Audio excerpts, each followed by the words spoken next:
Olá, sou Paulo Eduardo e nós estamos chegando para mais um estudo aqui no canal Minuto Missionário. Seja bem-vindo, é um prazer ter você aqui conosco. Nós estamos estudando juntos a Palavra de Deus, fazendo estudos expositivos, versículo por versículo. Estamos na carta que Paulo escreve aos Filipenses, no capítulo 2, e nós vamos juntos estudar a Palavra de Deus.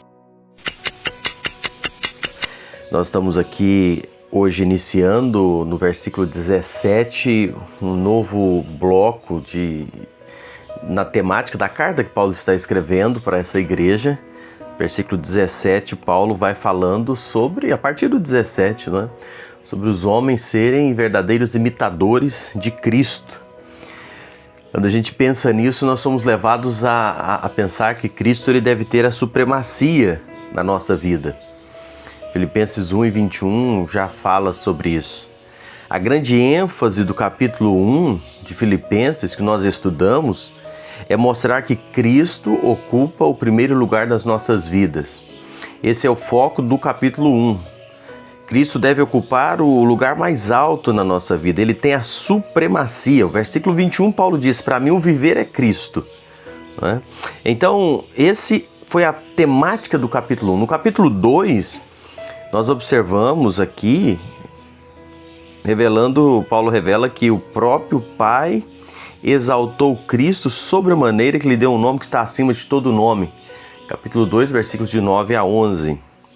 Agora, a gente pensa também que Cristo tem a supremacia da minha vida e o outro deve ter a primazia na minha vida.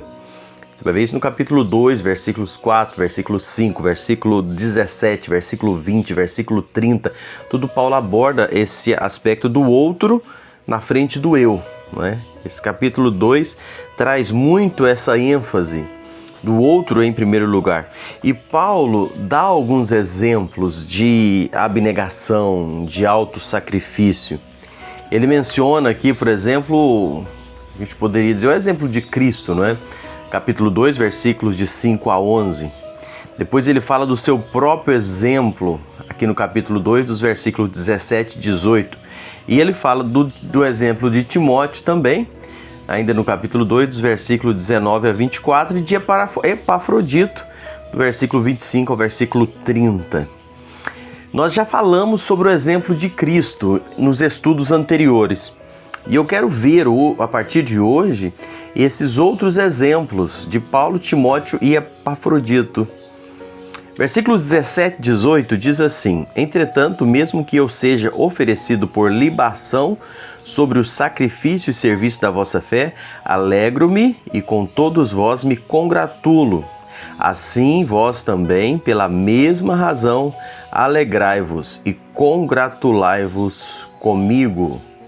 Paulo está falando, não é, sobre Paulo como um prisioneiro de Cristo, não é? Ele se coloca nessa posição de prisioneiro de Cristo. O apóstolo Paulo ele usa 3 exemplos de altruísmo, como nós falamos.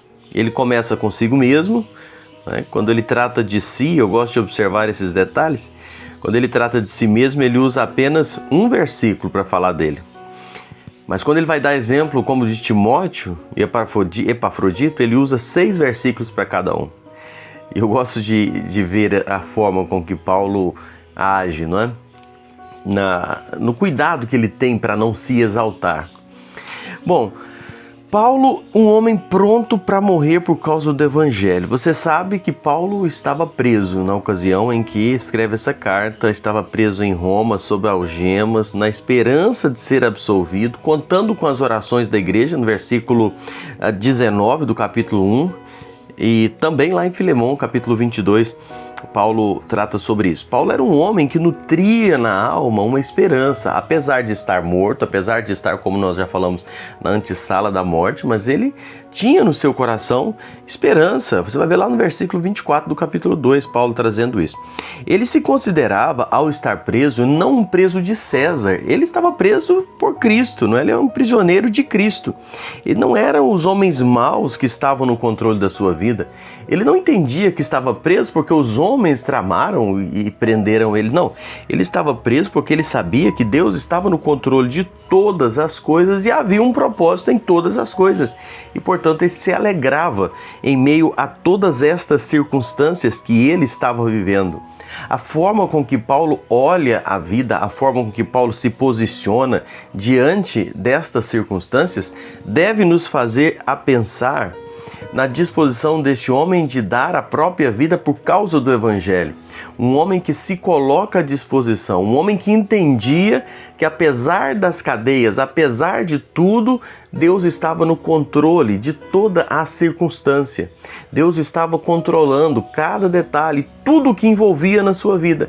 E isso gerava no coração de Paulo uma expectativa de fé, de alegria, de ânimo, por saber, não, eu só estou aqui preso porque Deus permitiu que eu estivesse e tem um propósito nisso.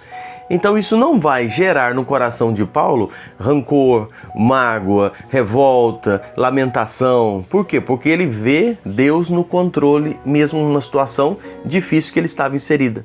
E isso deve falar muito no nosso coração.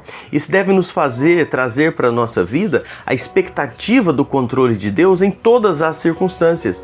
Nós estarmos prontos a nos oferecer e deixar Deus nos usar no meio de cada circunstância que nós estejamos passando ou vivendo.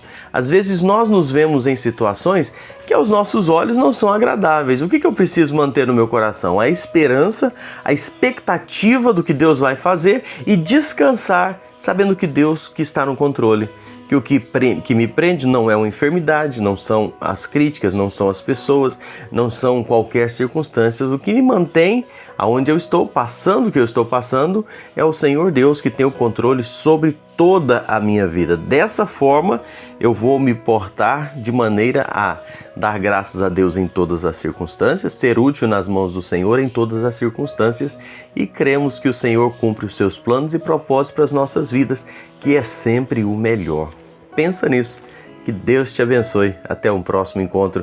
E se você não é inscrito no canal, o meu pedido de hoje é se inscreva, clique aí nesse joinha e compartilhe esse vídeo. Manda para alguém que precisa ouvir essa palavra. Que Deus te abençoe. Até o próximo encontro.